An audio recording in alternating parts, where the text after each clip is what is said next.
प्रभूची स्तुती असो, परमेश्वराच्या महिमा असो.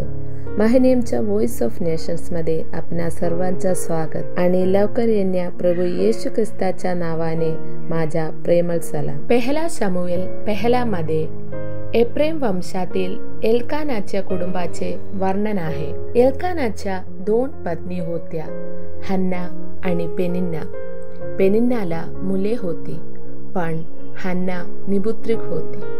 दरवर्षी एल्काना परमेश्वराची उपासना व बलिदान अर्पण करण्यासाठी शिलो येथे जात असे.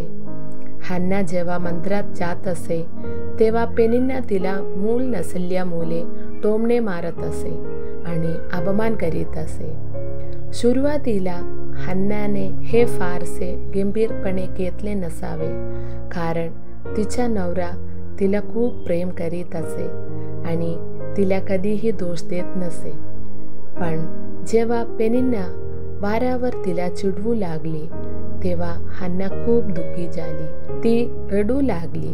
तिला भूक लागत नव्हती आणि ती मनाने खचली होती. आज परमेश्वर तुम्हाला विचारत आहे, शत्रू कित्येक वर्षापासून तुम्हाला अपमानित करीत आहे का?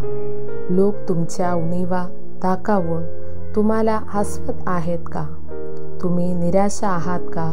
असे वाटत आहे का की कोणीच्या मदत करणार नाही? परमेश्वराचे उत्तर स्पष्ट आहे, माणसासमोर रडून काही फायदा नाही. उठून परमेश्वराच्या उपस्थितीत जा. प्रत्येक समस्येचे समाधान त्यांच्या उपस्थिती आहे. 2000 वर्षापूर्वी आपला प्रभू येशू ख्रिस्त स्वर्गीय महिमा सोडून या पृथ्वीवर आला, जेणेकरून तुमचे शाप दूर केले जावेत.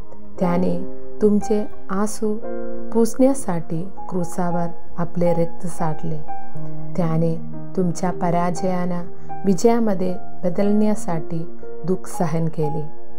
हन्ना मंदिरात जाऊन परमेश्वरासमोर आपले हृदय ओतले.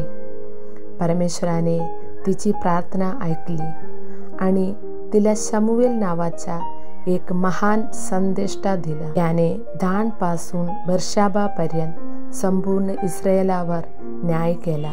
शक्य आहे की माणसे तुमच्या आसूंना दुर्लक्ष करतील, पण आपला प्रभू येशू ख्रिस्त तुमच्या प्रत्येक आसूला मोल देतो. टोमणे मारणारे टोमणे मारू देत, निंदा करणारे निंदा करू देत, पण तुम्ही चिंता करू नका, कारण हे सर्व तुम्हाला फक्त परमेश्वराच्या उपस्थितीत नेण्यासाठी होत आहे.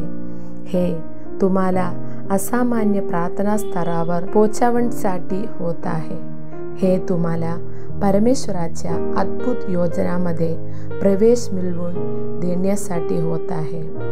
म्हणून कोणत्याही गोष्टीची चिंता करू नका, पण प्रत्येक गोष्टीत प्रार्थना व विनंतीसह कृतज्ञतेने तुमच्या गरजा परमेश्वराला कळवा आणि देवाची शांती, जी सर्व समजुतीपेक्षा श्रेष्ठ आहे, ती ख्रिस्त येशूमध्ये तुमच्या हृदयांचे आणि विचारांचे रक्षण करेल. आमेन. सर्वशक्तिमान परमेश्वर तुम्हाला सामर्थ आणि धैर्य देवो. थँक्यू. देव तुम्हाला आशीर्वाद देवो.